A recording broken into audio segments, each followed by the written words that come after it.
Tepuk tangan dulu, bosku. Okay, Assalamualaikum warahmatullahi wabarakatuh. Saya Razif, pembantu Takbir, empat pakar dan kerjasama teknikal untuk Lembaga Luaran Malaysia.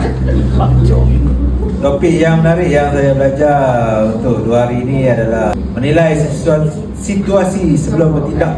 Yang ketiga, sentiasa positif dalam menyampaikan penyampaian untuk pada kita semua lah. Okey, pesona Kakosa luar biasa. Mantap betul. Terima kasih. Saya Anwar dan pembantu takbir bahagian Nusantara. Tajuk modul yang itu personality, profesional dan kecergasan leadership.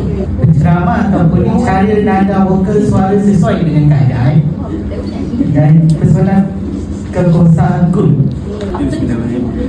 Nama saya Muhammad Sufian Melayu, pembantu takbir grade yang 1 daripada Lembaga Luaran Malaysia. Topik menarik yang dipelajari: komunikasi berkesan, integriti dan etika kerja, pemikiran kritikal dan pengurusan risiko, kerana ia sangat relevan dengan tugasan harian saya, terutamanya dari segi membuat pilihan yang berkesan.